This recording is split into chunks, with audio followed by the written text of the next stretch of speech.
Bonjour, Monsieur Saint-Jean, notre Bonjour. conférencier de la journée. Je reviendrai à vous un petit peu plus tard. Alors, bonjour, chers participants et chères participantes. Il est 16h30, nous allons commencer.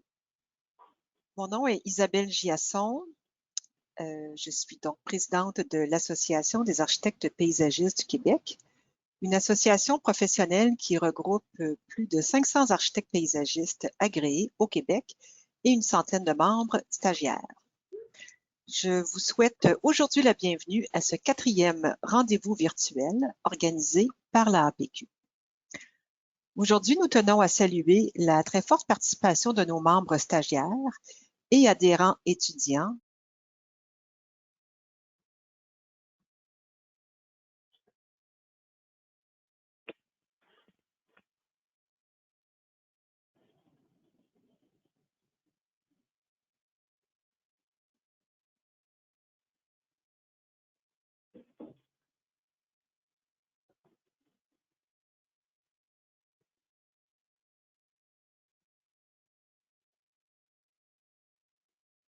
Oh, un son qui vient de lâcher. Je me demandais si c'était simple, si c'était seulement moi qui n'entendais plus.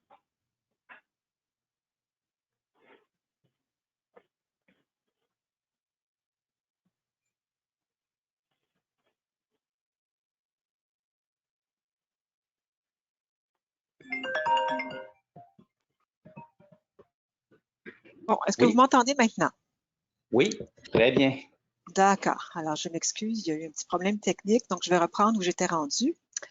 Donc, aujourd'hui, nous tenons à saluer la très forte participation de nos membres stagiaires et les adhérents étudiants à ce webinaire sur le thème « Connaissez-vous les bases du contrat de service ?» Les connaissances acquises au courant de la prochaine heure vous permettront de faire votre compréhension du cadre de la relation contractuelle, un élément essentiel à la réussite de l'un des 5 examens de la APQ portant sur la gestion de l'entreprise. Rappelons que 5 examens doivent être réussis afin d'obtenir l'agrément de l'APQ, c'est-à-dire l'étape du projet, ethnique et déontologie, gestion de l'entreprise, loi et règlements, ainsi que marché de l'emploi.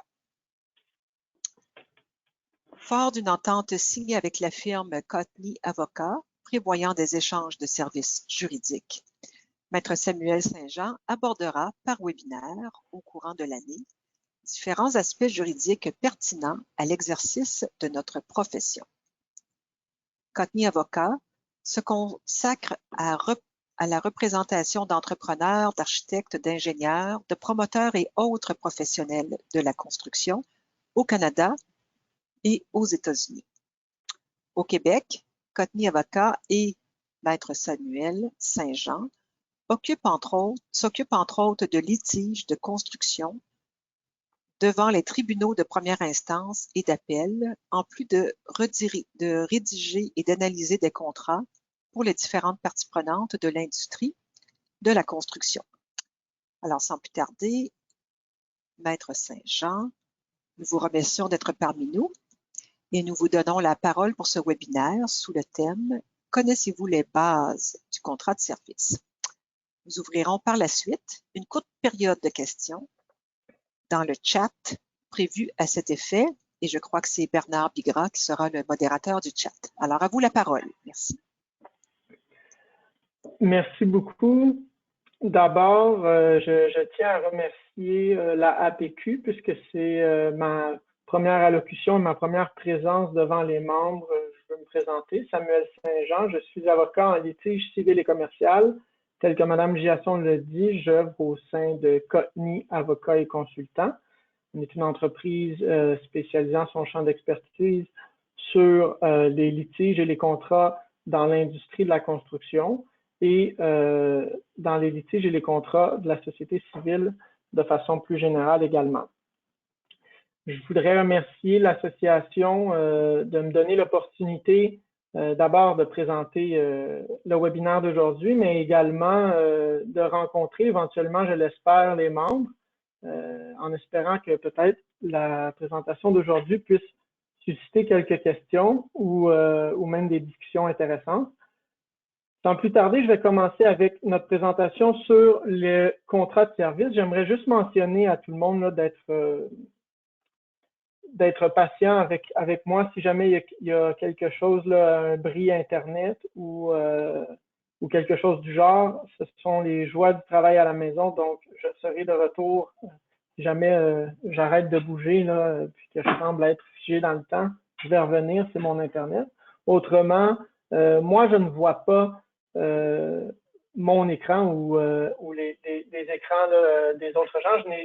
Je n'ai que accès au PowerPoint. Donc, si jamais il y a quoi que ce soit, j'inviterai les gens à écrire dans le chat ou peut-être Mme Giasson à me parler là, ou M. Bigra à me parler dans le micro, puis j'arrêterai ma présentation s'il y a un problème quelconque. Donc, sans plus tarder, on va commencer avec notre présentation sur les contrats de service. Donc, d'abord, je veux aussi vous préciser là, que je pourrais discuter avec M. Bigra par la suite. Là, il me fera plaisir de rendre la présentation PowerPoint disponible aux participants si les gens veulent se la procurer. Autrement, mais je crois que mon contact est déjà disponible dans les documents de la APQ. Mais il me fera plaisir là, de discuter avec les gens s'il y a des questions qui sont suscitées par la présentation d'aujourd'hui. Donc, un petit survol des sujets qui seront abordés. Vous verrez qu'il y a une disproportion, si je peux dire, entre la phase 1 et la phase 2. C'est normal. Donc, dans un premier temps, je présenterai le contrat d'entreprise et de service de façon générale et de façon théorique pour qu'ensuite, on soit en mesure de bien comprendre les applications particulières aux ouvrages, matériaux et intellectuels, mobiliers et immobiliers, et pour qu'on puisse également discuter de façon libre, si je puis dire, d'une application particulière aux architectes paysagistes. Donc, d'abord, avec la théorie du contrat d'entreprise et de service. Donc, pour ceux qui n'ont aucun repère juridique, ce qui est la plupart des gens qui n'ont pas étudié en droit, puis c'est bien correct comme ça, il faut dire que la presque totalité des relations entre individus et entre individus et entreprises ou individus et sociétés telles que les municipalités, etc., sont régies par le Code civil, étant donné qu'on est une société civiliste au Québec. Donc, le Code civil du Québec qui est divisé en plusieurs livres, puis vous me pardonnerez d'aller aussi haut que ça dans la hiérarchie des sources là, pour vous parler du contrat d'entreprise et de service, mais la compréhension est propre à chacun. Moi, j'aime bien fonctionner par entonnoir, puis je suis toujours reconnaissant quand on m'explique où on se situe. Donc, dans le Code civil, qui régit, comme je le dis, la presque totalité des relations entre individus, à l'exception des relations qui tombent sous le Code criminel ou des relations qui tombent sous les relations avec l'État, si je puis dire, qui serait donc régi par la Charte et la Constitution. Tout ce qui est société civile est régi par le Code civil du Québec. Le Code civil du Québec est divisé en plusieurs livres. Donc, par exemple, le livre 1 serait le livre de la personne. Le livre 2 serait celui des sociétés. Le livre 3 pourrait parler des successions. Et au chapitre, au livre 5e, on va traiter des obligations pour ensuite traiter des contrats en général. Ensuite, traiter des contrats nommés. Donc, vous comprenez qu'on va en entonnoir. Puis, dans les contrats nommés, qui sont les contrats qu'on a jugé bon d'expliciter dans le Code civil parce que ce sont des contrats qu'on retrouve très souvent dans les relations entre individus, parmi ces contrats, on a le contrat d'entreprise et de service qui est traité aux articles 2098 et suivants du Code civil. Donc, le premier article de la section traitant du contrat d'entreprise et du contrat de service se lit comme suit. Je laisse quelques secondes aux participants pour lire l'article en soi, puis je l'expliquerai par la suite. Je trouve toujours bon là, de se faire notre propre idée.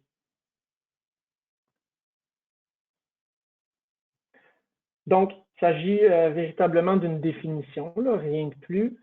Donc, ce qu'on va déjà voir dans le premier article de la section, c'est qu'on établit déjà que tout contrat d'entreprise et de service aura un entrepreneur ou un prestataire de service, un client, et qui sera traité d'un service, moyennant un prix.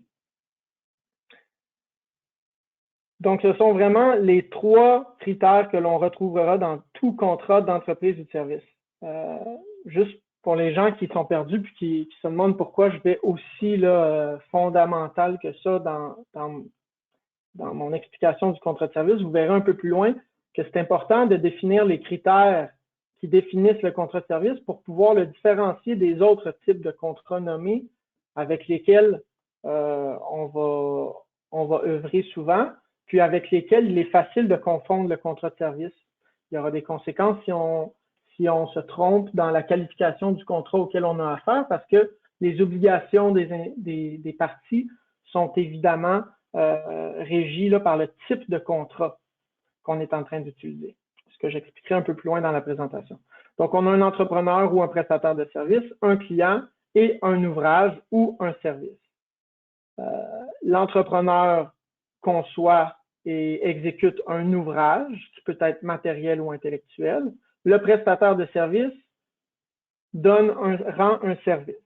Le fait de séparer ces deux types, si je peux dire, d'individus n'a aucun autre but que d'étendre l'application du contrat de service au plus de situations possibles. Parce que, bien entendu, on est dans le code civil. Donc, on essaie de s'assurer que personne ne tombe dans un vide juridique. Donc, les gens se qualifient ou sont qualifiés là, à tort ou à travers d'entrepreneurs, de prestataires de services. On verra que ça revient pratiquement au même. Puis un service et un ouvrage sont différents, bien entendu, mais il n'y aura que peu là, de différence à ce stade-ci.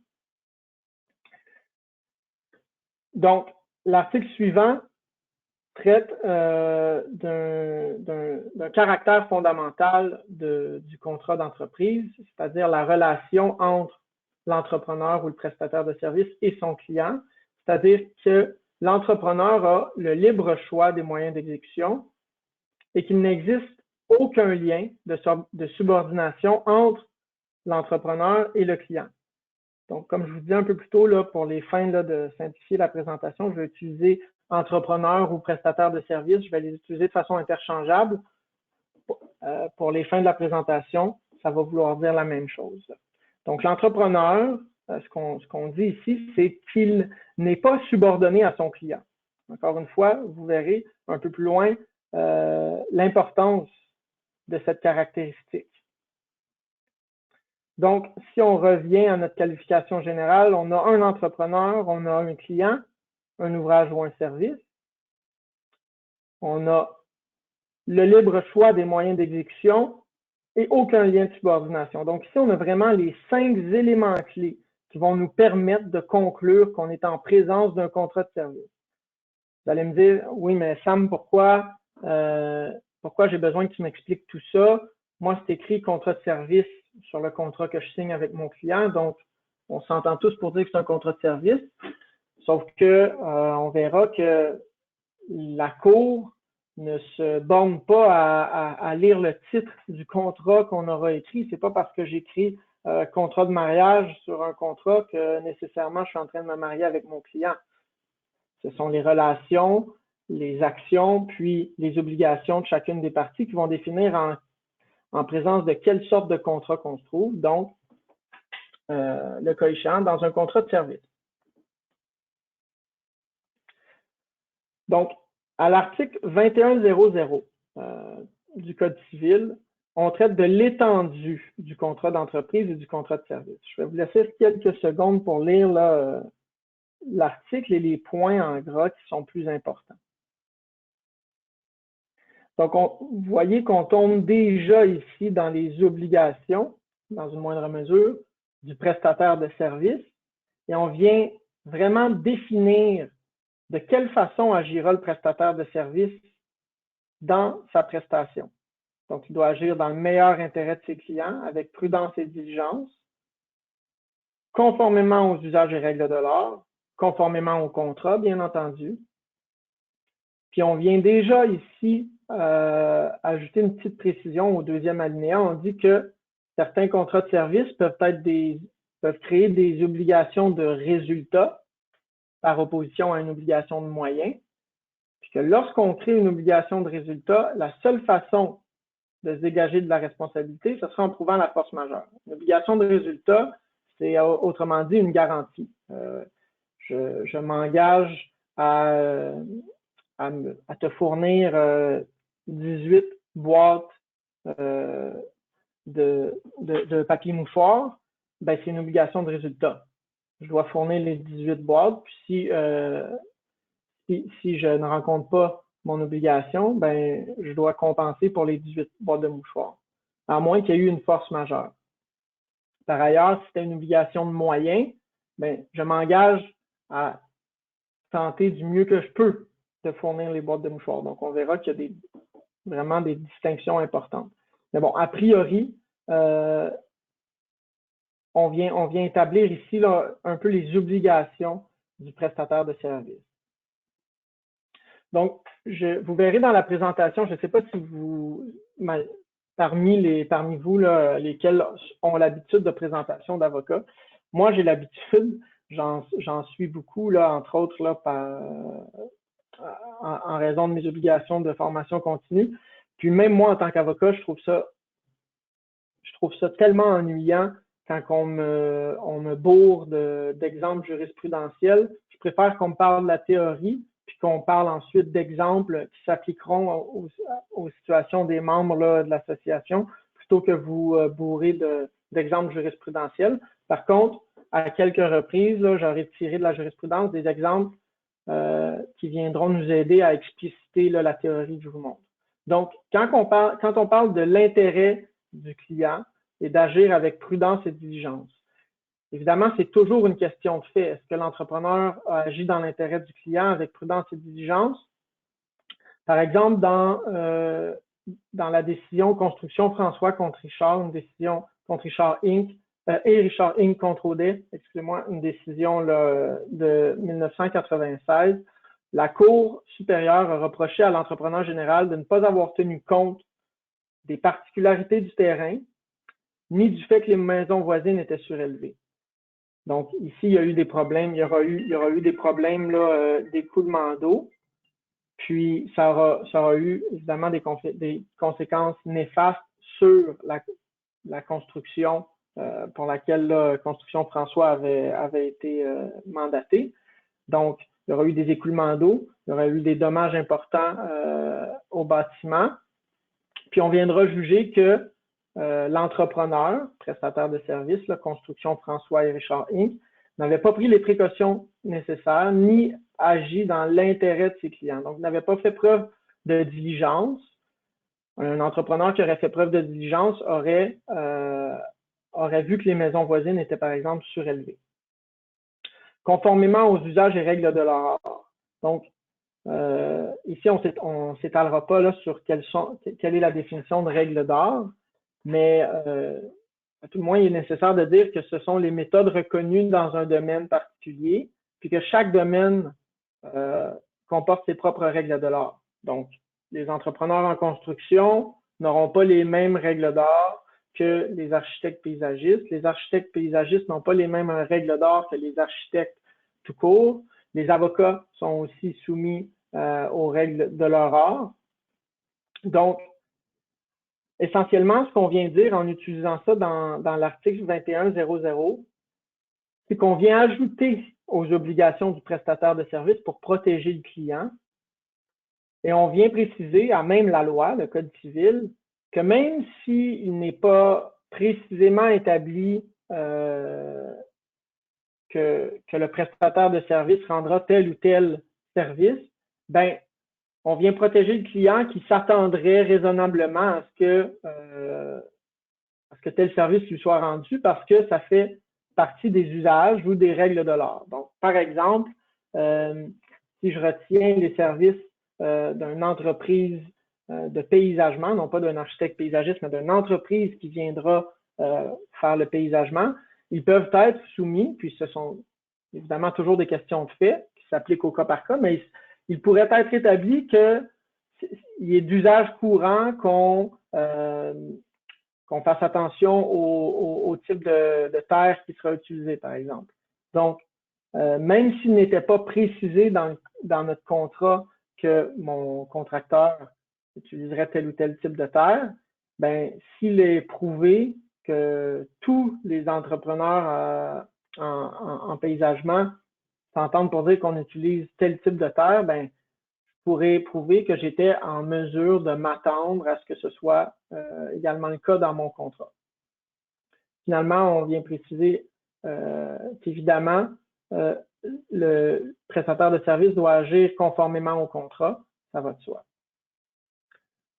Donc ici, bien important, quand on parle d'obligation de moyens ou de résultats, de se référer au terme du contrat, au terme du contrat pour établir de quelle sorte d'obligation il s'agit, puis pour être bien en mesure, là, en tant que prestataire de service, d'évaluer quelle sera là, notre prestation.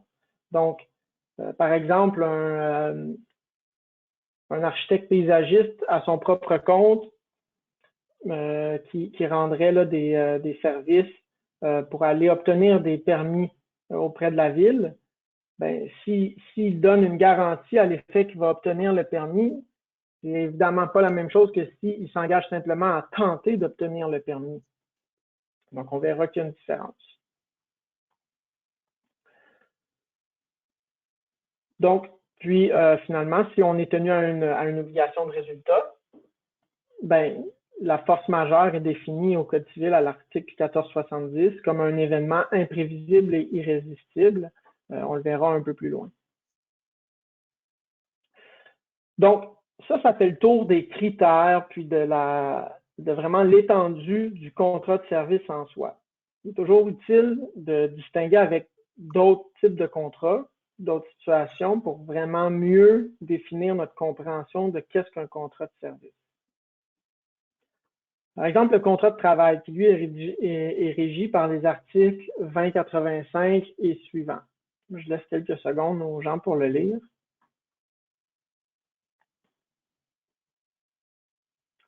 Donc, on voit ici que dans un contrat de travail, on a un salarié, on a un employeur, puis on a un travail.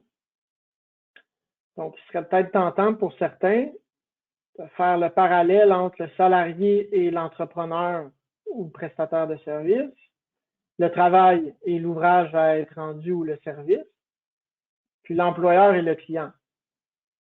Mais bien évidemment, on n'est pas dans la même situation quand on travaille pour un employeur ou quand on travaille pour un client. Parce que l'employeur sera tenu à une panoplie d'obligations envers ses employés qu'un client, évidemment, n'a pas envers son contracteur ou son prestataire de service. Donc, ce sera vraiment très important de savoir dans quelle situation on se trouve.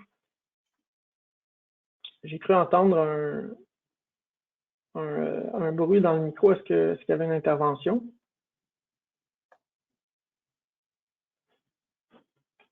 Je vais continuer. Donc ici, vraiment, ce qui vient établir la distinction entre un prestataire de service ou un employé, c'est vraiment le libre choix des moyens d'exécution, puis l'absence de lien de subordination. On voit là à la définition du contrat de travail que l'employé agit sous la direction et sous le contrôle de son employeur. Quand on est entrepreneur, quand on est travailleur autonome, par ailleurs, travailleur autonome, c'est un terme là, du langage commun pour dire entrepreneur, on a le libre choix des moyens d'exécution. Donc, la jurisprudence est venue dire que c'est vraiment avec l'article 2099 et avec l'absence de lien de subordination qu'on va venir créer une distinction entre le contrat de service ou le contrat de travail dans des situations qui, par ailleurs, parfois peuvent être nébuleuses. Là. Un prestataire de service qui, par exemple, a juste un client pour lequel il rend toujours des services. Par exemple, une municipalité qui donnerait l'entièreté de ses travaux d'architecture du paysage à une entreprise d'architecture du paysage en sous-traitance. Donc, la ville sous-traite une entreprise d'architectes paysagistes pour élaborer les devis, les plans de soumission, les appels d'offres. Donc, l'architecte paysagiste qui sera à son compte là, dans son entreprise n'est pas un employé de la ville, même si la ville est sa seule cliente. La ville exerce quand même une certaine autorité envers lui parce qu'évidemment, comme l'adage le dit, le client est roi. Mais il sera bien important de venir distinguer ici là, qu'on demeure un entrepreneur, que c'est un contrat de service et non pas un contrat d'emploi. Parce que, évidemment, la ville, elle ne paiera pas notre régime des rentes. Elle pourra mettre fin à notre contrat à n'importe quel moment. On le verra un peu plus loin. Par opposition au contrat de travail, où là, on serait vraiment un employé de la ville. On travaillerait dans le département s'occupant là, de tout ce qui a trait à l'architecture du paysage. Mais là, on serait en tant qu'employé, on aurait une panoplie de protection qu'on n'a pas nécessairement en tant que prestataire de service. Par contre, on serait sous le contrôle de notre employeur, par opposition là, au libre choix des moyens d'exécution qu'on a en tant qu'entrepreneur ou travailleur autonome. Donc voici, j'ai fait la liste de quelques distinctions entre le contrat de travail et le contrat de service qui peuvent être là, assez utiles puis qui sont souvent là, porteuses de conséquences. Donc, le Code civil puis la loi sur la santé et sécurité au travail prévoit que l'employeur doit prendre les mesures appropriées en vue de protéger la santé et la sécurité de ses salariés. Le salarié a un devoir de loyauté envers son employeur. Il y aura parfois des clauses de non-concurrence dans des contrats d'emploi, mais même en l'absence de clauses de non-concurrence, le Code civil à 2088 prévoit d'emblée un devoir de loyauté du salarié. Par opposition à ça, quand on est prestataire de service, c'est pas parce que j'ai un client que je cesse de servir d'autres clients. Moi, en tant qu'avocat, en tant que prestataire de service, je ne m'engage pas auprès d'un seul client à lui rendre mes services de façon exclusive. Je peux avoir plusieurs clients. Par contre, mon cabinet, mon employeur, ben, c'est le seul pour lequel je travaille. Je ne travaille pas pour plusieurs cabinets d'avocats. Donc, on voit ici la distinction là, au regard du devoir de loyauté. Le délai de congé qu'on connaît bien, là, qui est prévu par la loi à 2091, puis qui est même là, raffiné dans la loi sur les normes du travail. Un employeur pour lequel on travaille depuis plus de 2 ans se doit de nous donner un délai de congé avant de nous congédier. Donc, ce sera 2 semaines, puis bon, ça peut varier là, selon la durée de l'emploi. Ce sont des questions de droit du travail, là, évidemment. Mais il n'y aura pas de délai de congé quand on est un prestataire de service. Si le client n'est pas satisfait de nos services, ben, il met fin au contrat. Sans préavis. On le verra un peu plus loin, il y a moyen de prévoir autrement au contrat, mais a priori, si le contrat là, se base uniquement sur le Code civil, ben, le client a le droit de mettre fin à n'importe quel moment à notre contrat. Donc, on voit de façon générale que dans le contrat de travail, c'est l'employé qui est protégé. Dans le contrat de service, c'est plus souvent qu'autrement le client qui sera protégé. Donc, c'est vraiment là, un paradoxe complet. Là. Donc, c'est important de distinguer dans quelle situation on se trouve. Finalement, dans le contrat de travail, ben, il y aura une panoplie de lois sur le droit du travail qui s'appliqueront et qui ne s'appliquent pas quand on rend un service. Puis quand on est prestataire de service, ben, il y aura d'autres lois qui vont s'appliquer, comme la loi sur la protection du consommateur, la loi sur le bâtiment si on œuvre en tant qu'entrepreneur général. Il y aura même, par contre, par exemple, là, pour les architectes paysagistes, ceux qui sont membres de l'association, le code de déontologie préparé par l'association auquel vous devrez vous engager, lequel vous engagez à respecter. Là. Donc, une panoplie d'autres lois qui s'appliqueront à un prestataire de service qui ne s'appliquent pas à un employé. Moi, je ne suis pas tenu de me conformer à la loi sur la protection du consommateur envers mon patron. Par contre, je suis tenu de m'y conformer envers mes clients. Un autre contrat qui bien souvent peut être confondu là, dans les faits avec le contrat de service, c'est le mandat. On verra plus loin qu'un projet complexe ou une relation contractuelle complexe pourra parfois être mixte. Donc, il y aura une portion de mandat puis une portion de service. Mais si on reste dans le contrat de service dans son état pur versus le mandat dans son état pur, l'article 2130 vient définir le mandat. Donc, un contrat par lequel une personne, le mandant, non pas le prestataire de service ou l'entrepreneur, le mandant, excusez-moi, non pas le client, le mandant donne le pouvoir d'être représenté dans l'accomplissement d'un acte juridique par un tiers, le mandataire. Donc ici, on n'a pas un client et un prestataire de service, on a un mandant et un mandataire. Le mandat sera souvent vu ou souvent utilisé là, à tort et à travers dans le monde de la construction, dans le monde des contrats publics ou des contrats de grande envergure en construction là, par plein de corps de métier. Puis on en discutera lors de l'application particulière là, de notre présentation aux architectes paysagistes. Mais je voyais par exemple sur le site de l'association que les architectes du paysage sont parfois amenés à être gestionnaires de projet. On fait de la gestion de projet. C'est un terme qu'on entend là, à outrance dans les médias ou bon, dans notre quotidien. Mais un gestionnaire de projet dans son sens strict pourrait être un mandataire et non pas un prestataire de service. Quand on est un mandataire, donc on représente notre mandant dans l'accomplissement d'actes juridiques. Donc, en tant que mandataire, on n'est pas lié envers les tiers. Ce sera notre mandant qui va être lié. Par opposition à ça, si on est un prestataire de service ou un entrepreneur, puis qu'on va contracter avec des tiers pour rendre notre service, et ce seront nos sous-traitants, puis eux n'auront aucun lien avec notre client. Donc, c'est là toute la différence. Donc, on a à 21h30 le mandat, on est si je puis dire, puis à l'alinéa 2, on le dit, là, ça s'appelle aussi la procuration pour ceux qui seront plus familiers avec ce terme-là. Donc, dans la situation du mandat, vraiment, on agit en tant que bras droit, main du mandant. Mais ce ne sera pas nous qui va être engagés juridiquement, mis à part là, la responsabilité extra-contractuelle. Bien entendu, on ne peut pas faire n'importe quoi, dire n'importe quoi. Sauf que quand on est prestataire de service, notre client n'a aucun lien contractuel avec les sous-traitants qu'on engagera. Les sous-traitants vont se retourner contre nous et non pas contre notre client s'ils ne sont pas payés. Finalement, la vente, qui est un autre contrat voisin du contrat de service, un contrat par lequel une personne, le vendeur, transfère la propriété d'un bien à une autre personne, l'acheteur, moyennant un prix en argent que l'acheteur s'oblige à payer.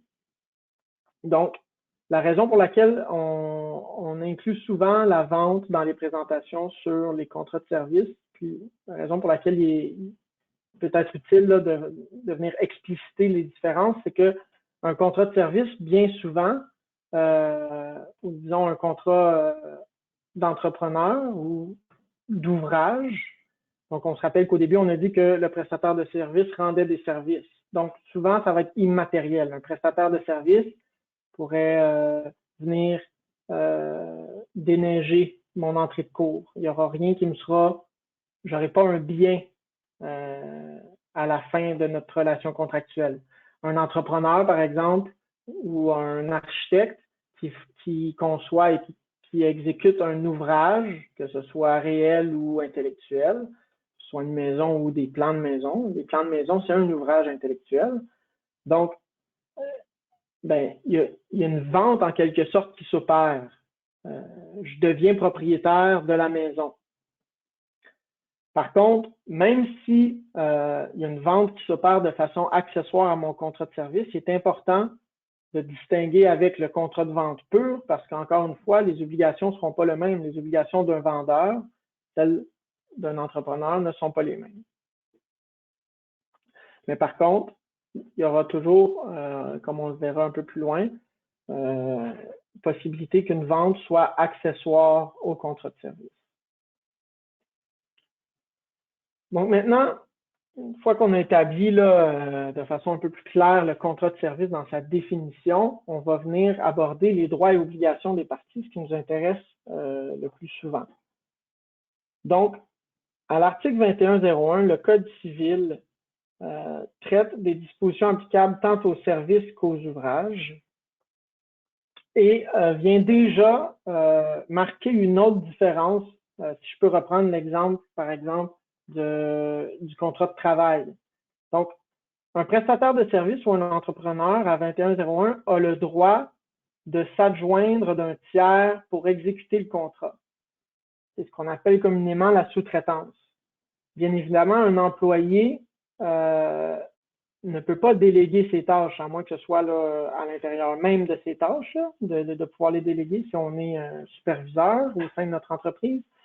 Mais autrement, quand on est employé, on ne peut pas sous-traiter notre travail, bien que peut-être certaines personnes voudraient pouvoir le faire.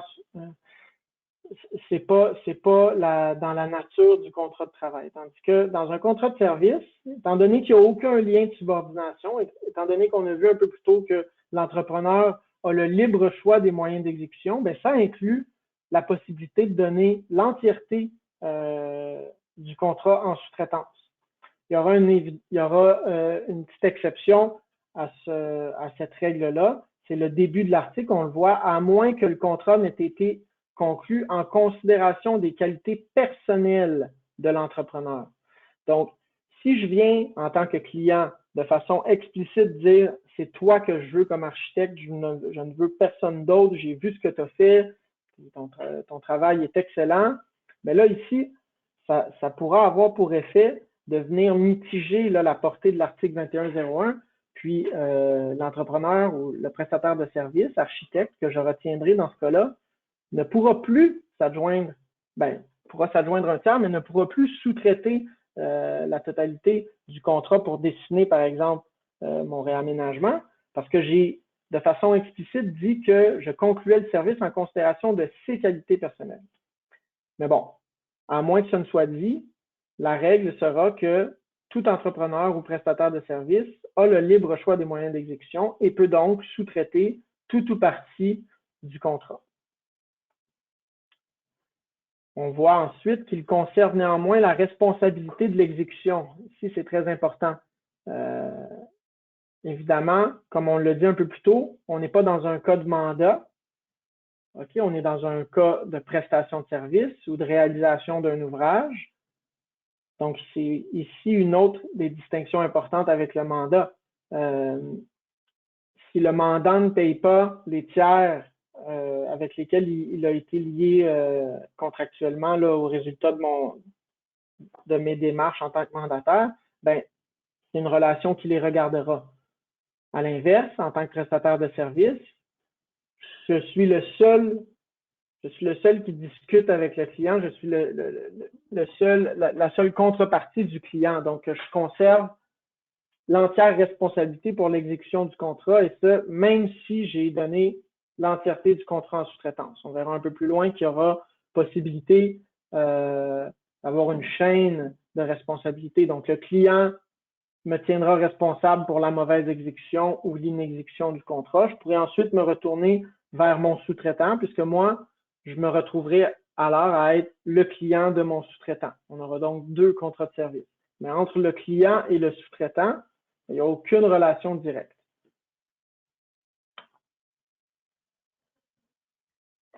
On tombe ensuite dans, donc c'était pour le droit là, fondamental du prestataire de service de s'adjoindre un tiers. Maintenant, en ce qui a trait aux obligations, il y a l'obligation d'information qui est sans doute une des obligations propres là, au prestataire de service qui a fait couler le plus d'encre en jurisprudence. Je vais laisser un peu de temps pour prendre connaissance de l'article.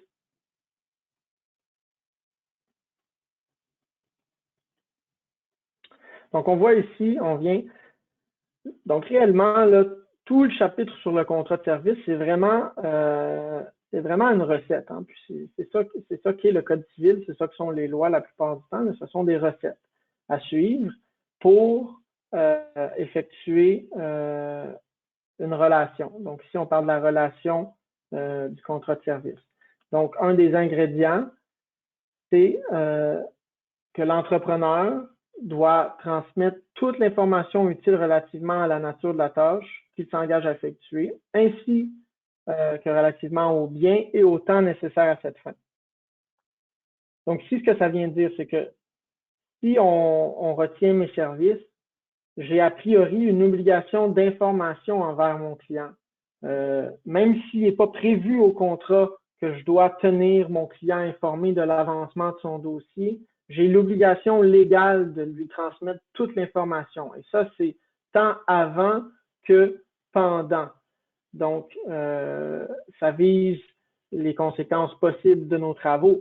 Si, par exemple, on retient des services d'un architecte du paysage pour, bon, redessiner une place publique, un parc. Donc, la Ville de Montréal retient les services d'un architecte paysagiste ou d'une firme d'architecture du paysage. Ça revient au même, là. Donc, on aura un prestataire de service qui est un individu ou qui est une société. Donc, elle retient ses services.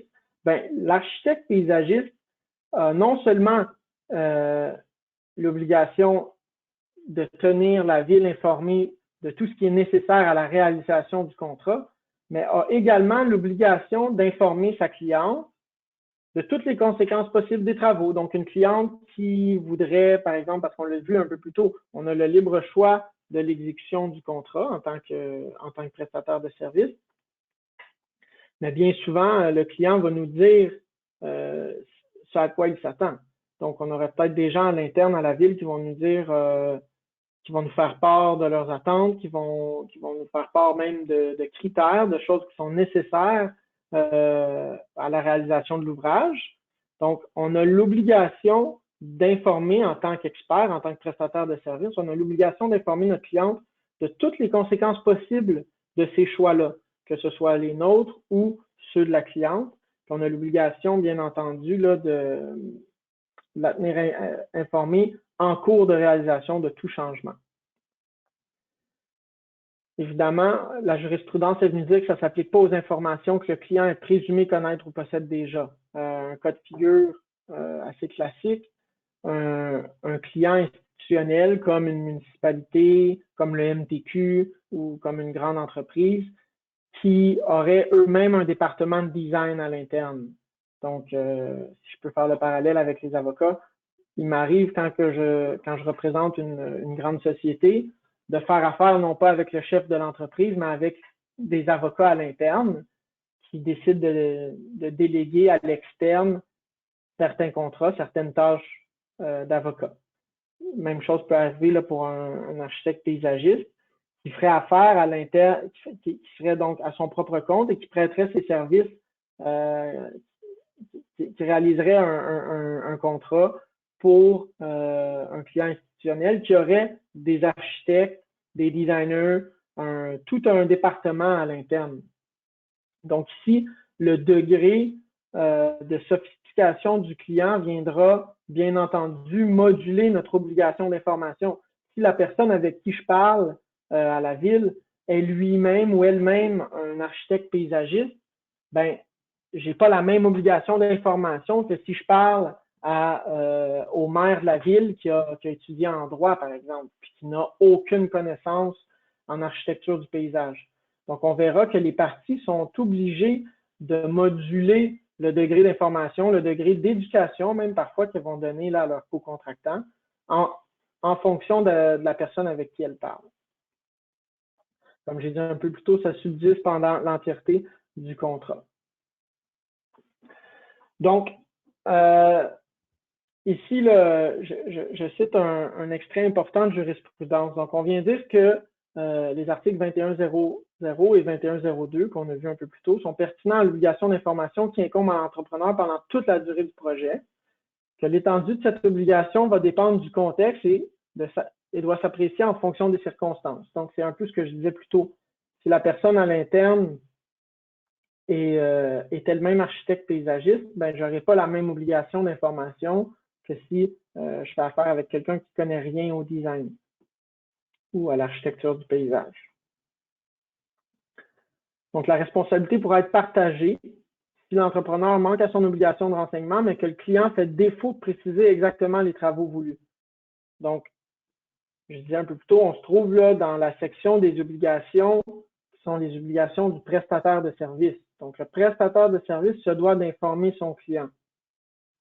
Mais pour être en mesure de bien informer notre client de toutes les conséquences possibles ou du prix que coûtera tel ouvrage, ben on se doit de savoir exactement ce que le client veut. Puis on verra un exemple de jurisprudence où le client n'a pas été clair dans ses demandes et viendra reprocher à l'entrepreneur, donc au prestataire de service, de ne pas l'avoir bien informé du prix pour réaliser un ouvrage donné. Donc, on verra que la responsabilité peut être partagée. La jurisprudence dont je vous parle, c'est L.A. Hébert contre la Ville de Montréal. Donc, une petite mise en contexte. Ici, la demanderesse, L.A. Hébert LT, l'entrepreneur, contracte avec la Ville pour exécuter des travaux de réaménagement pour le carrefour Henri Bourassa, P9, donc dans le nord-est de Montréal. C'est un contrat de 8 millions et le contrat, comme bien souvent, c'est le cas pour le réaménagement, les travaux routiers, il y a un volet de maintien de la circulation pendant les travaux. À la fin du contrat, la demanderesse, donc l'entrepreneur, réclame 53 000 à la Ville pour le remplacement de flèches directionnelles par des flèches lumineuses pendant la durée des travaux. Selon l'entrepreneur, dans les documents d'appel d'offres, la Ville n'a pas précisé qu'il fallait des flèches lumineuses, il fallait seulement des flèches directionnelles normales, si je peux dire. Donc ici, c'est les documents d'appel d'offres, parce que bien entendu, on simplifie pour les fins de la présentation quand on dit que le client doit bien nous dire ce qu'il veut et c'est à quoi il s'attend. Mais quand il s'agit d'une relation complexe comme des travaux publics, de réaménagement routier, de réaménagement urbain, ben là, vous n'êtes pas sans savoir qu'on rentre dans une dynamique complexe. Il y aura un appel d'offres, il y aura des documents d'appel d'offres, il y aura des soumissions qui seront déposées. Ces soumissions-là se basent sur les devis et les documents d'appel d'offres. Donc ici, ce qu'on vient dire, c'est que les devis et les documents d'appel d'offres, donc du client, du donneur d'ouvrage, se doivent d'être suffisamment clairs pour que le prestataire de service soumissionne correctement. Donc, informe sa cliente de façon adéquate du prix des travaux. Donc, si la demanderesse, l'entrepreneur qui a effectué les travaux, plaide que la Ville lui a pas donné les informations essentielles lui permettant de savoir à quoi s'attendre. Donc, de faire une soumission conforme aux travaux réels qui allaient être effectués. Une mise en contexte importante, comme plusieurs le sauront sans doute, là, quand on fait affaire avec un donneur d'ouvrage public, plus souvent qu'autrement, ce sont des contrats forfaitaires. On verra plus loin là, la différence entre un contrat forfaitaire puis un contrat à temps et matériaux. Mais quand on dépose une soumission pour un contrat forfaitaire, ben, c'est un prix fixe. Hein? Donc, il n'y a pas moyen de déroger au prix. Puis la seule façon d'obtenir les dépassements de coûts, c'est de faire une réclamation. Puis bien souvent, ben, ça peut pondre un litige comme c'est le cas ici. Donc ici, la demanderesse, les travaux ont coûté plus cher que ce qui a été prévu à la soumission. La Ville ne veut pas payer parce qu'elle dit, mais toi, tu es pieds et mains liés à ta soumission, au prix que tu m'as soumis. La défenderesse plaide qu'il était de la responsabilité de l'entrepreneur de prendre connaissance des documents contractuels, de se renseigner aux besoins avant de déposer sa soumission. Ici, voyons bien ce que la Cour est venue dire. Donc, là, ici, c'est la Cour qui parle. Les rédacteurs d'appel d'offres, c'est la raison pour laquelle j'ai choisi cette décision-là pour la présentation d'aujourd'hui, parce que je sais que certains architectes paysagistes peuvent être à l'emploi donneurs d'ouvrages publics comme la ville, comme le MTQ, des corps administratifs comme ça. Ils seront amenés dans leur tâche à rédiger des appels d'offres. Donc, si la Cour vient dire, c'est d'une importance particulière pour les gens qui travaillent au sein de ces organismes, les rédacteurs d'appels d'offres et des documents qui les composent doivent porter une attention particulière au texte et à la description des travaux à réaliser. En effet, ces documents et leur contenu conditionnent l'engagement du soumissionnaire, donc de l'entrepreneur, et notamment le volet financier. Il appartient au donneur d'ouvrage de décrire les travaux proposés avec suffisamment de soin et de précision pour que le soumissionnaire sache ce que l'on attend de lui. Il s'agit ici d'un contrat de construction à prix unitaire forfaitaire. Donc, c'est ce que je disais un peu plus tôt. Les données fournies par le donneur d'ouvrage influent directement sur la méthode d'exécution des travaux choisie par les soumissionnaires et sur l'élaboration du prix en découlant. Donc, si la ville et la Cour est venue préciser l'importance pour un donneur d'ouvrage ou un client de donner suffisamment de détails pour que les entrepreneurs soient en mesure de donner une soumission conforme. Ici, la Cour est venue partager les coûts supplémentaires, puis a fait assumer une partie des coûts à la ville, malgré le fait que l'entrepreneur avait soumissionné pour un coût plus bas. Je m'entends un peu, je ne sais pas s'il y a peut-être un participant. Oui, c'est peut-être parce que j'ai ouvert mon micro. Il te reste à peu près 5 minutes, donc il est 17h22, 23. Donc, le temps avance. Parfait, je vais avancer le reste de la théorie et essayer de prévoir un petit peu de temps pour les questions. Donc, on parlait des obligations des parties. Il y a l'obligation d'information qui incombe aux deux parties, tel qu'on l'aura vu. Il y a les biens fournis. Donc, la loi prévoit que, par défaut, l'entrepreneur doit fournir les biens nécessaires à l'exécution du contrat. Donc, si je suis designer, je ne peux pas m'attendre à ce que mon client me fournisse l'ordinateur nécessaire pour la confection de mes plans. Par opposition, un employé, dans la loi sur les normes du travail, a droit aux outils nécessaires pour effectuer ses tâches. Donc, encore une fois, un entrepreneur doit fournir tous les biens et matériaux nécessaires à l'exécution du contrat, à moins qu'on ne prévoie autrement au contrat. Lorsque des biens sont fournis, donc on parle ici de matériaux par exemple, ils doivent être de bonne qualité et l'entrepreneur sera tenu aux mêmes garanties qu'un vendeur. Donc, on voit ici une des raisons pour laquelle des fois il y a confusion là, entre le contrat de vente et le contrat de service, c'est que parfois les biens qui seront fournis par l'entrepreneur se trouvent en fait à être vendus au client. On dit ici qu'il y aura contrat de vente et non pas contrat d'entreprise quand l'ouvrage ou le service n'est qu'un accessoire par rapport à la valeur des biens fournis. Donc, on voit souvent ça des fournisseurs qui fournissent aussi un service d'installation. Donc, il sera question fait ici de voir quelle est la partie la plus importante du contrat, la vente des matériaux ou l'installation des matériaux. Puis, on va pouvoir définir ici si on est en présence d'un contrat de service ou d'un contrat de vente.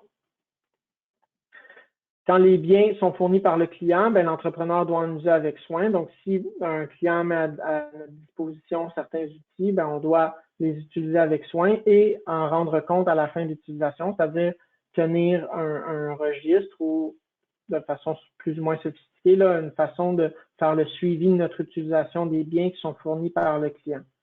On doit aussi informer le client si les biens qui nous sont fournis sont impropres à l'utilisation destinée ou affectés d'un vice. Donc, parfois, il y aura des contrats dans lesquels l'entrepreneur, ce sera plutôt le client qui achète les matériaux. Mais l'entrepreneur, même si c'est les clients qui ont acheté les matériaux, l'entrepreneur est tenu de les inspecter et de s'assurer qu'il n'y a aucun vice qui affecte les matériaux. Finalement, on dit que ce sera la partie qui aura fourni les matériaux ou les biens qui sera responsable de la perte de ces biens. La partie la plus importante que je vais essayer de passer en vitesse, le prix. Donc, le prix est déterminé par le contrat, les usages, la loi ou d'après la valeur. Donc, on aura un contrat ici, en premier exemple, faisant l'objet.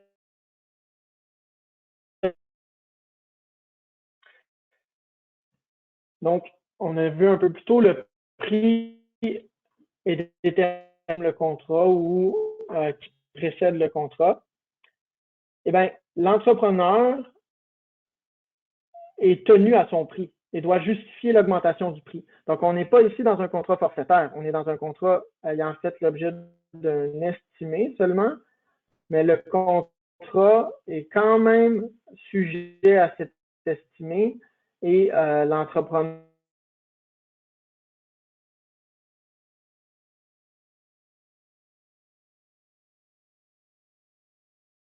Hop, Samuel, on t'entend mal, il y a des coupures actuellement.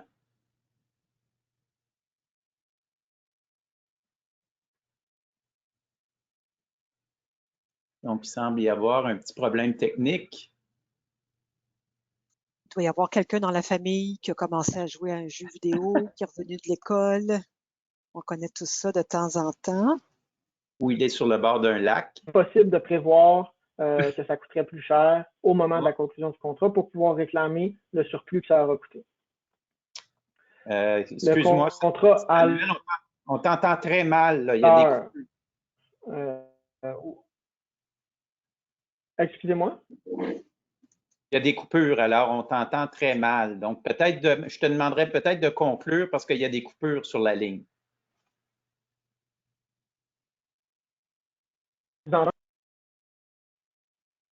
Oups. Alors, Maître Saint-Jean, on ne vous entend plus depuis environ 2-3 minutes. Est-ce que vous nous entendez?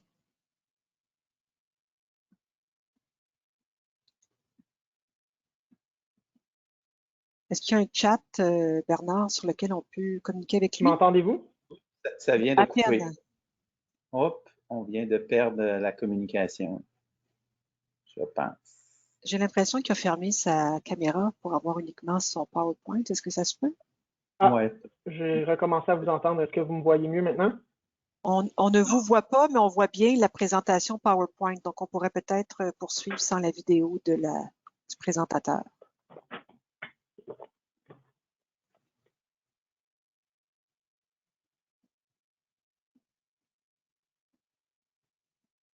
Donc, je vois que son micro est ouvert, donc on t'entend.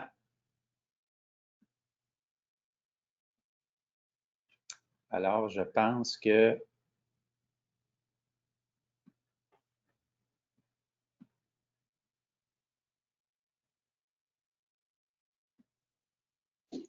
bon, je pense qu'on va mettre fin à la rencontre. Si, Samuel, Moi, j'avais trois questions à lui poser, donc je vais peut-être lancer les questions, puis je vais les inscrire dans le chat en même temps. Oui. Donc, ma première question, c'est concernant les contrats de service. Ça coupe également de mon... Oui, je vous entends. Est-ce que vous m'entendez mieux? Oui, on va y aller avec des questions parce que là, je vais y aller sur le chat compte tenu qu'on vous entend à peu près plus. J'ai 3 questions à vous poser. Je vais vous demander de me répondre peut-être par le chat si jamais la communication ne fonctionne pas au niveau vocal. Première question sur les contrats de service. On a de plus en plus des problèmes avec la propriété intellectuelle où on nous demande, avec les droits de reproduction, on nous demande de céder nos droits dans nos contrats de service, par exemple avec une ville. Quelle est votre opinion sur cette clause qui fait en sorte que théoriquement, on serait en mesure de dire on réclame 50 000 $ de plus pour vous céder la propriété intellectuelle, mais en fait, on ne le fait pas parce qu'on est en compétition avec nos concurrents. Qu'en est-il au niveau de la loi par rapport à ça?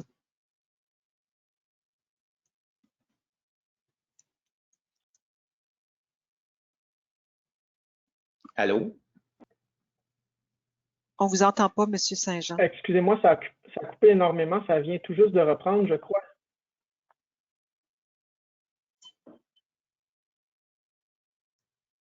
Est-ce que vous avez entendu la question d'abord? Donc, peut-être ceux et celles qui auraient des questions, peut-être les envoyer dans le chat. Peut-être que ce serait plus simple.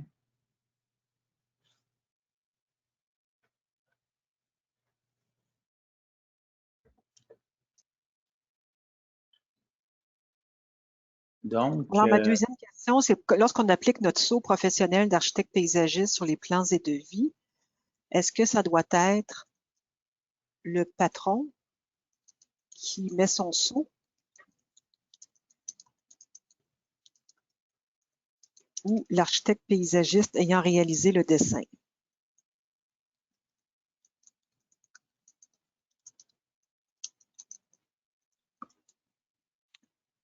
Et ma troisième question concerne le contrat de travail. On a des discussions dans le milieu où on se demande, est-ce qu'un employé devrait être payé à l'heure ou au salaire?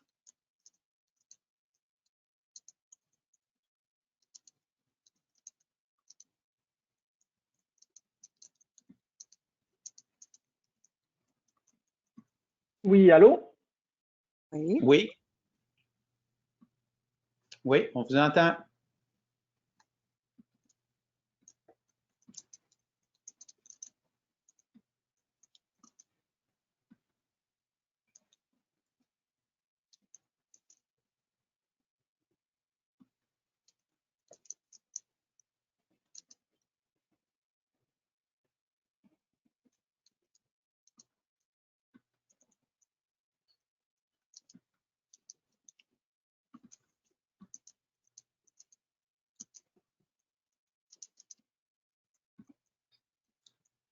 Donc, j'ai posé ma troisième question concernant le contrat de travail. Est-ce qu'un employé devrait être payé à l'heure ou au salaire? C'est une question qu'on se pose à l'occasion. C'est sûr que si on fait 60 heures par semaine, hein, on veut tous être payés à l'heure, mais il y a quelques entreprises qui préfèrent rédiger des contrats de travail au salaire pour avoir un salaire annuel fixe et avoir plus de facilité à prévoir les dépenses annuelles. Je me demandais s'il y avait une législation quelconque qui régissait cette particularité.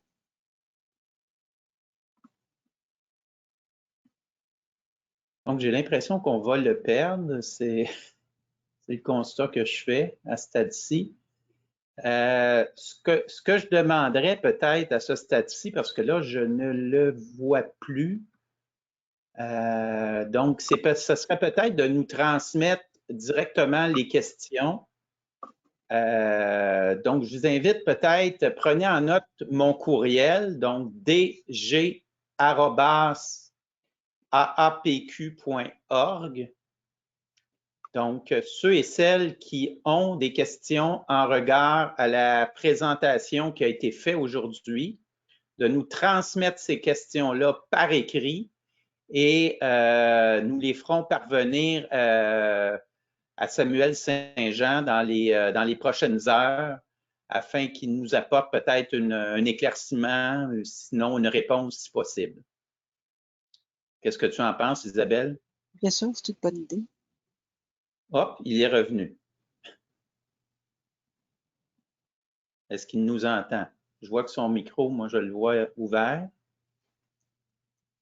Maître Saint-Jean, est-ce que vous nous entendez?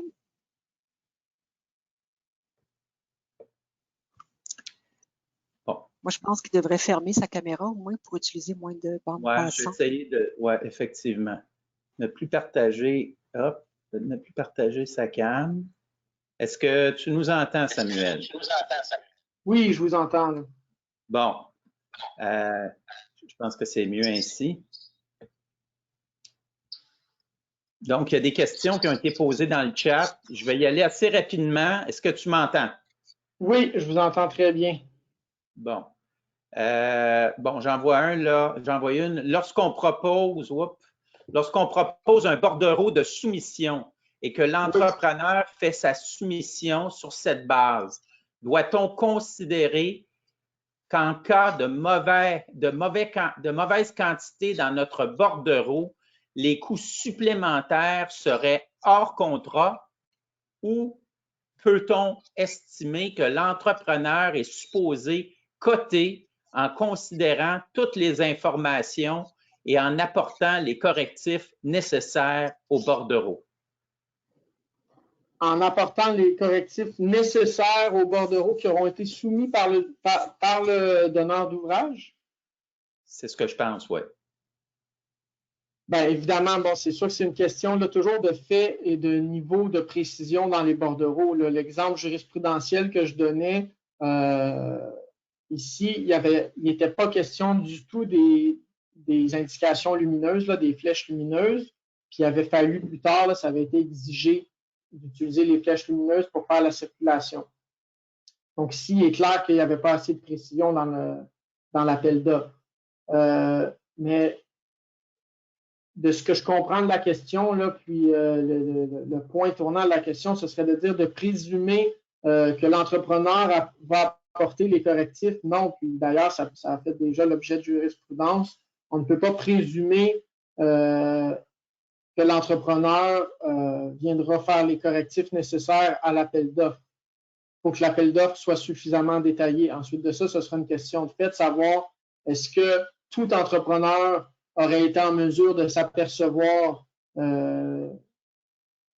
des lacunes, si je puis dire, au bordereau.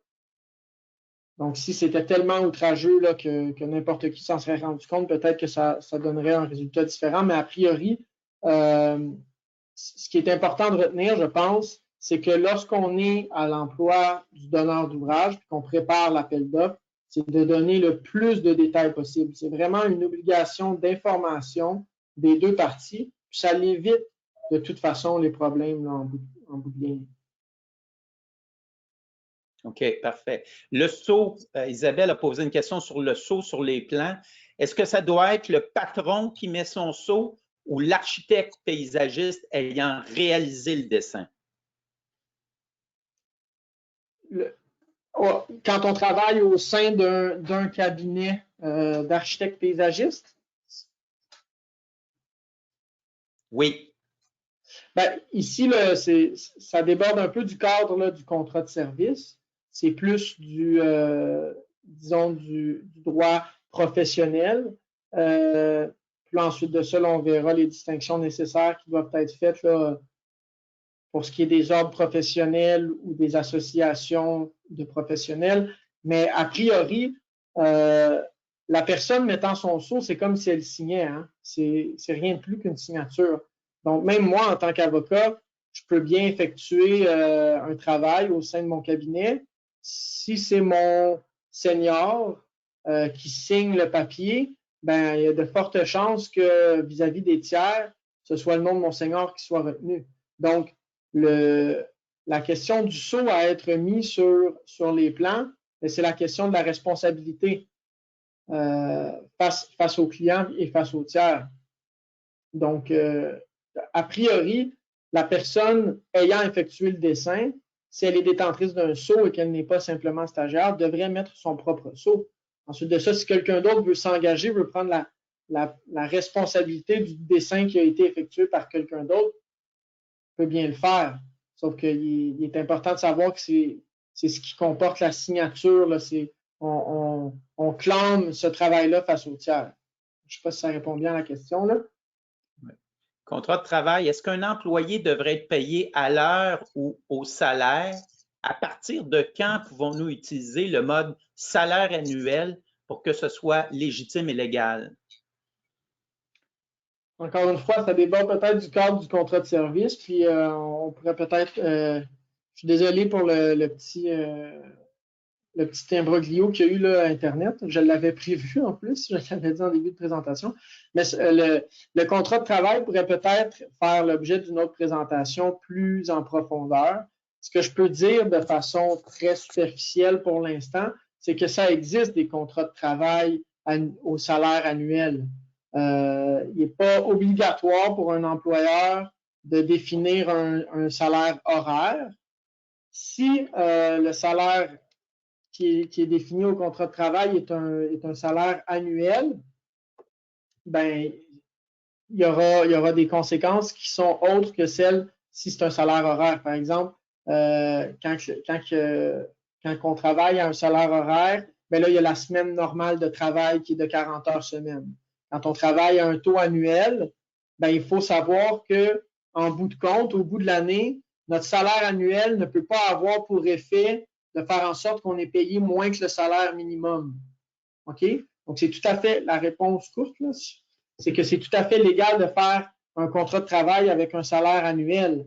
On peut être payé 50 000 par année, 100 000 par année. Ensuite de ça, quand on regarde, c'est une question de fait, quand on regarde ta prestation de travail, si ça a pour effet que tu fais tellement d'heures que tu es payé 9,50 $, ben là, ce sera un contrat illégal. Donc, c'est pas la qualification du salaire horaire ou annuel qui importe, c'est vraiment de s'assurer qu'on est toujours dans les normes du travail. OK. J'ai une dernière question. Elle dépasse le contrat de service, mais c'est la question d'Isabelle. Isabelle, tu pourrais-tu reprendre ta question portant sur le droit de propriété?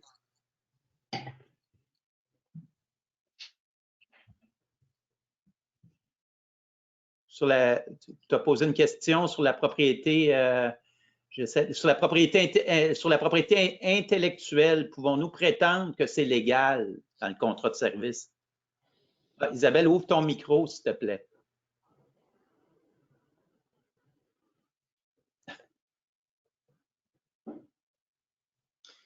Je suis plus sûr si c'est de mon côté, là, les problèmes. Parce que là, en principe, ton micro est ouvert de notre côté, Isabelle.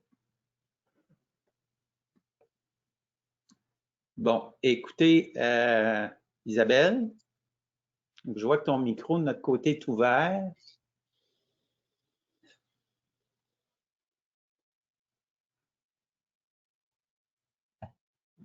Ah.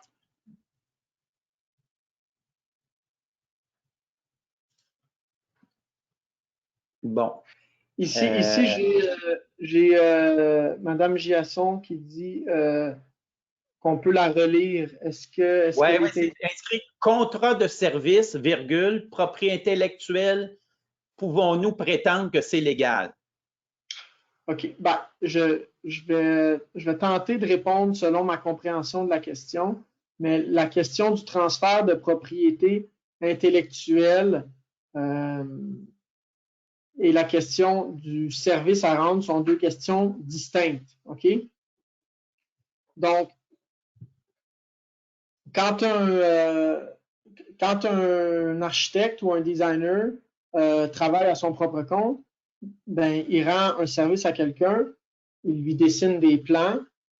Le service est rendu si on fournit les plans, mais on n'a pas nécessairement besoin de transférer la propriété intellectuelle sur les plans. À défaut de mention, on conserve la propriété intellectuelle de nos plans, c'est-à-dire que le client ne peut pas, lui, revendre ces plans-là à quelqu'un d'autre. OK? Ça, c'est la base quand on est prestataire de service et qu'on dessine les plans. Ensuite, quand on travaille au sein d'une firme, bien souvent dans le contrat d'emploi, il y aura une mention à l'effet que tout design ou rendu fait dans le cadre de l'emploi est cédé à la firme. Donc ici, ce sera la firme qui sera, elle, propriétaire de ces plans-là. Donc ici, on est en présence d'un contrat de travail. Mais en l'absence de contrat de travail, quand on est un prestataire de service, qu'on fournit les plans à quelqu'un, ben, la vente de nos services est différente de la vente de la propriété intellectuelle du plan. On peut le faire. Ce n'est pas illégal de vendre la propriété intellectuelle sur des plans. Ça, c'est du droit d'auteur, c'est du droit de propriété intellectuelle, puis ça peut être fait, mais ce ne sera pas un contrat de service, ça va être un contrat de vente. A priori, il n'y a pas de vente de la propriété intellectuelle à défaut de mention. Je ne sais pas si ça répond à la question. Oui, c'est ça. Aspect précis, parce que lorsqu'une municipalité nous demande de céder notre propriété intellectuelle dans un mandat, est-ce légal? Qu'en est-il du droit d'auteur? Cet article est habituellement écrit pour qu'une municipalité ne revende pas nos plans et devis, mais plutôt qu'elle puisse les utiliser pour des contrats futurs et les modifier à sa guise. C'est ça. Donc, souvent, on demande... Oui, c'est ça. Puis souvent, on demande les plans sources, hein? Les DW qu'on connaît, là. Il y a une exigence. Je comprends. Ben, la question courte, c'est que le fait de le demander n'est pas illégal. Non, la ville peut demander à l'architecte paysagiste de céder la propriété intellectuelle. Ensuite de ça, c'est une décision plus d'affaires de savoir est-ce que je veux m'engager dans un contrat par lequel je cède ma propriété intellectuelle. C'est une autre question, mais il n'est pas illégal de demander à ce qu'elle soit cédée, mais il faut que ce soit prévu au contrat. Sinon, on aurait affaire même, on aurait avantage même à préciser au contrat que la propriété intellectuelle sera conservée malgré les services. Mais je comprends la question. C'est pas illégal pour la ville de le demander. Mais il faut savoir, par exemple, que ça a une valeur. Dans nos échanges avec le client, c'est bien différent de lui rendre simplement le service de design versus lui rendre le service de design en plus de lui vendre la propriété intellectuelle. Il y a une valeur qui est associée à ça. Ça, je laisse ça aux gens, mais ça pourra faire l'objet de négociations contractuelles, bien entendu. OK. Donc là, je ne vois pas d'autres questions. Donc, s'il n'y a pas d'autres questions, bien, on va passer au mot de la fin. Donc, c'est moi qui vais donner le mot de la fin puisqu'Isabelle semble aussi avoir des problèmes de micro de son côté. Écoute, je tiens d'abord à te remercier pour ta conférence qui a dépassé le nombre de minutes prévues. Mais ce qu'on prévoit, c'est qu'au cours de l'année, il y a au moins 3 conférences portant sur des aspects juridiques liés à l'exercice professionnel. Donc, sûrement que dans les prochaines semaines et dans les prochains mois, on sera appelé à faire appel à toi là, et à tes services afin de tenir un autre webinaire de ce type-là. Et entre-temps, comme on le rappelle à chaque rendez-vous virtuel, s'il y a des membres qui souhaitent voir aborder des questions plus précises, on vient de parler de la propriété intellectuelle. Je pense qu'il y a tout un chapitre complet, puis une conférence complète qui pourrait être portée simplement sur cet enjeu-là. Donc, n'hésitez pas à nous transmettre vos suggestions de conférences ou de webinaires et ça va nous faire plaisir là, de les adresser et de tenir ce type de rencontre-là. Donc, à ce stade-ci, je tiens à vous remercier de votre participation. Je viens de le dire, on était très nombreux, surtout des membres stagiaires. Donc, je pense que ça ajoute à l'acquisition des connaissances de nos membres. Puis sûrement, ça aide, il ne faut pas se le cacher, à passer les examens de l'APQ parce qu'il y a quand même 5 examens à réussir. Donc, dans ce sens-là, merci beaucoup à Samuel et je tiens à vous souhaiter une bonne soirée. Merci à tous. Merci. Merci.